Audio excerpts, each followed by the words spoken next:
اعوذ باللہ من الشیطان الرجیم بسم اللہ الرحمن الرحیم الحمدللہ رب العالمین الصلاۃ والسلام علی محمد وعلی آلہ وسلم۔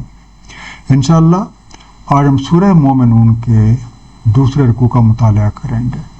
پچھلے رکوع کا خاتمہ اس بات پہ ہوا تھا کہ جس طریقے سے پانی، نباتات اور دیگر موجودات کے نظام میں ہمارے لیے سبق حاصل کرنے کا سامان موجود ہے، اسی طرح سے چوپایوں میں بھی ہمارے سبق حاصل کرنے کے بہت سے مواقع ہیں۔ اللہ تعالیٰ کی قدرت ہے کہ چوپائے گھاس پھوس کھاتے ہیں اور پھر ان کے پیٹ سے ایک سفید صحت بخش دودھ نکلتا ہے۔ اس کے علاوہ ان میں دیگر فوائد بھی ہیں۔ ان کے علاوہ کشتیاں بھی ہیں جو اللہ تعالیٰ نے ہمارے لیے مسخر فرما رکھی ہیں۔ ہم ان میں خود بھی بیٹھ کے سفر کرتے ہیں اور انہی کے ذریعے سے سامان کی نقل و حمل بھی کرتے ہیں۔ یہ مختلف نشانیاں سبق حاصل کرنے کے لیے ہیں، لیکن حقیقت یہ ہے کہ ان نشانیوں سے سبق وہی حاصل کرتے ہیں جو ان پہ ایک غیر جانبدارانہ انداز میں غور و فکر کرتے ہیں۔ آئیے مطالعہ قرآن کا آغاز اس دعا کے ساتھ کرتے ہیں کہ اللہ تعالیٰ اپنے حبیب نبی پاک صلی اللہ علیہ وآلہ وسلم کے طفیل ہم سب کو قرآن کریم کا صحیح مفہوم عطا فرمائے۔ سورہ مومنون رکوع نمبر 2 جو کہ آیات 23 سے 32 تک ہے۔ بسم اللہ الرحمن الرحیم۔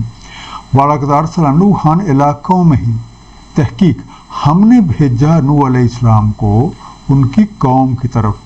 فَقَالَ يَا قَوْمِ اعْبُدُوا اللَّهَ مَا لَكُم مِّنْ إِلَٰهٍ غَيْرُهُ، تو فرمایا اے قوم عبودیت کرو اللہ تعالیٰ کی، نہیں ہے تمہارا کوئی الہ اس کے سوا۔ أَفَلَا تَتَّقُونَ، تو کیا تم تقویٰ نہیں کرتے؟ اس رکوع میں رب کریم کی نشانیوں سے سبق نہ حاصل کرنے والوں اور پیغام حق سے منہ موڑنے والی مختلف قوموں کا ذکر ہے، اور اس میں سب سے پہلا تذکرہ قوم نوح علیہ السلام کے ہے۔ رب کریم نے حضرت نوح علیہ السلام کو ان کی قوم کی طرف مبعوث فرمایا تو آپ نے لوگوں کو توحید کا وہی پیغام پہنچایا جو ہر نبی اپنی قوم کو دیتے آئے ہیں۔ وہ یہ ہے کہ صرف اور صرف اللہ وحدہ لا شریکی لائق عبودیت ہیں، وہی خالق اور مالک حقیقی ہیں، اور وہی اپنی تمام مخلوقات کی ہر طرح کی ضروریات پوری فرما رہے ہیں۔ اللہ تعالیٰ کے علاوہ باقی سب مخلوق ہیں، اور تمام مخلوقات اپنا وجود برقرار رکھنے کے لیے اپنے خالق اور مالک حقیقی کی محتاج ہوتے ہیں۔ یہ تمام حقائق جاننے کا تقاضا تو یہ ہے کہ ہم سب اس احکم الحاکمین کے احکامات کی خلاف ورزی سے اپنا ہاتھ کھینچ لیں اور کوئی بھی ایسا کام نہ کریں جو اس کی رضا کے خلاف ہو، اور اپنی تمام تر قوتیں اس کی فرما برداری میں صرف کر دیں۔ فقال الملاء الذین کفروا من قومہ، تو کہا سرکردہ نے جو کافر تھے ان کی قوم سے، ما ھذا الا بشر مثلکم یرید ان یتفضل علیکم، نہیں ہے یہ مگر ایک بشر تمہاری ہی مثل، ارادہ رکھتا ہے تم پر فضیلت کا۔ وشاء اللہ لانزل ملائکہ ما سمعنا بھذا فی آباء الاولین، اگر چاہتا اللہ تعالیٰ تو نازل فرما دیتا ملائکہ، نہیں سنی ہم نے یہ اپنے آبائے اولین میں۔ یتفضل فی ذات لام سے بنا، پسندیدہ چیز میں آگے بڑھ جانا، میکس ہمسیلف سپیریئر۔ ہر نوح علیہ السلام کی باتیں سن لینے اور سمجھ لینے کے بعد اس قوم کے سرکردہ لوگوں کو اپنی چودراہٹ اور سرداری خطرے میں نظر آئی، چنانچہ انہوں نے آپ کی مخالفت شروع کر دی اور لوگوں سے یہ کہنے لگ گئے کہ نوح علیہ السلام کی ان باتوں میں کوئی حقیقت نہیں ہے، یہ دیکھنے میں ہماری جیسے ہیں، ان کا مقصد صرف یہ ہے کہ انہیں تم لوگوں پہ فضیلت اور بڑائی حاصل ہو جائے، کیونکہ اگر اللہ تعالیٰ واقعی چاہتا تو کسی فرشتے کو نازل فرما دیتا اور اپنے احکامات نازل فرما دیتا، اور جس طرح کی باتیں نوح علیہ السلام کر رہے ہیں یہ تو ہم نے کبھی بھی اپنے آباء اولین یعنی اپنے آباء و اجداد سے بھی نہیں سنی۔ اب فرشتے کو انسانوں کی طرف پیغامبر بھیجنے کے بارے میں سورہ انعام آیت نمبر 9 میں ارشاد ہے، اگر ہم بنا دیتے کوئی فرشتہ تب بھی اسے بناتے ایک مرد، اور ہم ضرور التباس میں ڈالتے انہیں جس التباس میں یہ پڑے ہوئے ہیں۔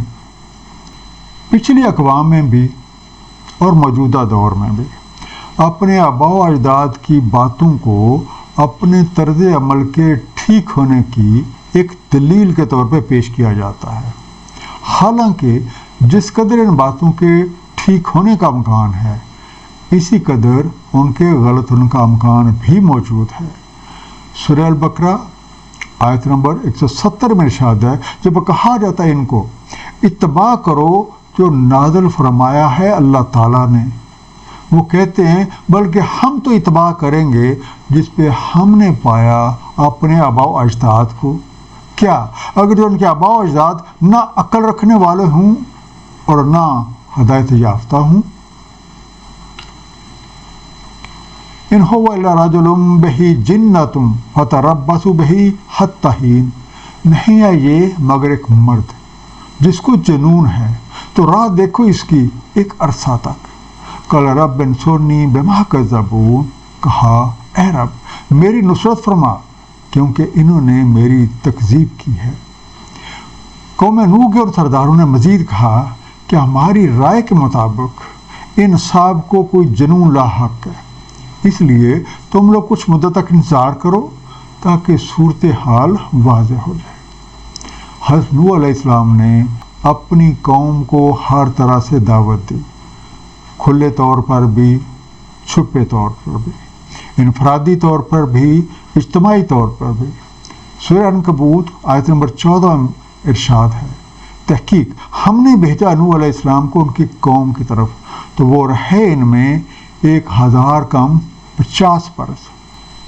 آپ کی طویل اور انتھک کوششوں کے باوجود تھوڑے سے لوگ ایمان لائے، دوسری طرف کافروں کی مخالفت بڑھتی چلی گئی اور انہوں نے آپ کو برسر عام جٹلانا شروع کر دیا۔ سورہ نوح میں ان تمام باتوں کی بہت ساری تفصیلات موجود ہیں اور آپ اپنی سہولت کے مطابق اس کا مطالعہ کر سکتے ہیں۔ حضرت نوح علیہ السلام نے اپنی قوم کے رویے سے دل برداشتہ ہو کر رب کریم سے نصرت کی دعا کی۔ وَأَوْحَيْنَا إِلَيْهِ أَنِ اصْنَعِ الْفُلْكَ بِأَعْيُنِنَا وَوَحْيِنَا، تو ہم نے وحی کی ان کی طرف کہ بنائیے ایک کشتی ہماری نگرانی اور ہماری وحی کے مطابق۔ وَإِذَا جَاءَ أَمْرُنَا وَفَارَتِ النُّورُ، پر جب آج ہمارا امر اور چھلک اٹھے تنور، فَاسْلُكْ فِيهَا مِنْ كُلٍّ زَوْجَيْنِ اثْنَيْنِ وَأَهْلَكَ إِلَّا مَنْ سَبَقَ عَلَيْهِ الْقَوْلُ مِنْهُمْ، تو رکھ لو اس میں ہر طرح کے جوڑوں سے دو دو اور اپنے اہل کو سوائے ان کے جن پہ قول سابقہ ہو چکا۔ وَلَا تُخَاطِبْنِي فِي الَّذِينَ ظَلَمُوا إِنَّهُمْ مُغْرَقُونَ، اور نہ مخاطب کرنا مجھے ظالموں کے بارے، بے شک انہیں غرق ہونا ہے۔ انڈر لائن لفظ ہے تنور۔ تنور وادی کے اس مقام کو بھی کہتے ہیں جہاں پانی جمع ہو جائے، اور اس جگہ کو بھی جہاں سے پانی کا چشمہ ابل پڑتا ہے، اور انگلش میں سے کہتے ہیں اوون۔ رب کریم نے ان کی طرف وحی کی کہ وہ ان کی نگرانی اور ہدایات کے مطابق ایک کشتی بنا لیں، اور جب ان کا امر آ جائے جس کی نشانی یہ ہے کہ تنور ابل پڑے تو کشتی میں ہر طرح کے دو دو جوڑے سوار کر لے اور ان کے ساتھ تمام اہل ایمان کو بھی بٹھا لے۔ لیکن جن ظالم لوگوں کے بارے میں پہلے سے ہی یہ فیصلہ ہو چکا ہے کہ انہیں ڈوب کر مرنا ہے تو انہیں کشتی میں سوار نہیں کرنا، اور نہ ہی ان کے بارے میں رب کریم سے کوئی بات کرنی ہے۔ ایسے تمام ظالم لوگوں کو ڈبو کر ہلاک کیا جائے گا۔ وَإِذَا اسْتَوَيْتَ أَنْتَ وَمَن مَّعَكَ عَلَى الْفُلْكِ، تو جب ٹھیک طرح بیٹھ جائیں آپ اور جو آپ کے ساتھ ہیں کشتی پر، فَقُلِ الْحَمْدُ لِلَّهِ الَّذِي نَجَّانَا مِنَ الْقَوْمِ الظَّالِمِينَ، تو کہیں الحمدللہ، حمد اللہ کی جس نے ہمیں نجات دی ظالم قوم سے۔ ساتھ مزید فرمایا گیا کہ جب آپ اور آپ کے ساتھی اہل ایمان اس کشتی میں بیٹھ جائیں تو کہیں الحمدللہ، کہ جس نے ہم سب کو اس ظالم قوم سے نجات بخشی اور ہمیں اس طوفان سے محفوظ رکھا۔ وَقُلْ رَبِّ أَنزِلْنِي مُنزَلًا مُبَارَكًا وَأَنْتَ خَيْرُ الْمُنزِلِينَ، اور کہیں اے میرے رب اتار مجھے ایک مبارک اتارنا اور آپ سب سے بہتر اتارنے والے ہیں۔ إِنَّ فِي ذَلِكَ لَآيَةٍ وَإِن كُنَّا لَمُبْتَلِينَ، بے شک اس میں نشانیاں ہیں اور ہم ہی پرکھنے والے ہیں۔ حضرت نوح علیہ السلام کو یہ مزید فرمایا گیا کہ جب آپ کشتی میں بیٹھ چکے ہیں تو پھر یہ دعا بھی کریں کہ ہمارے رب ہمیں کسی مبارک جگہ پہ اتاریے گا، اور بے شک آپ ہی تو سب سے بہتر اتارنے والے ہیں۔ چنانچہ ایسا ہی ہوا، رب کریم نے اپنی رحمت سے حضرت نوح علیہ السلام اور جو آپ کے ساتھی اہل ایمان تھے اس پانی کے طوفان سے محفوظ رکھا، جبکہ آپ کی قوم کے باقی نافرمان ہلاک کر دیے گئے۔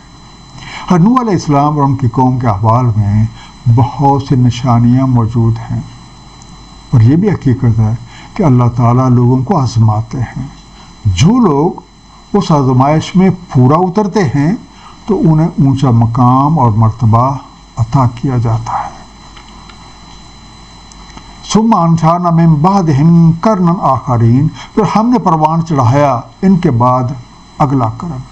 فارسلنا فیہم رسولا منہم ان اعبدوا اللہ ما لکم من الہ غیرہ، تو ہم نے بھیجا ان میں ایک رسول انہی میں سے کہ عبدیت کرو اللہ تعالیٰ کی، نہیں ہے تمہارا کوئی الہ اس کا غیر۔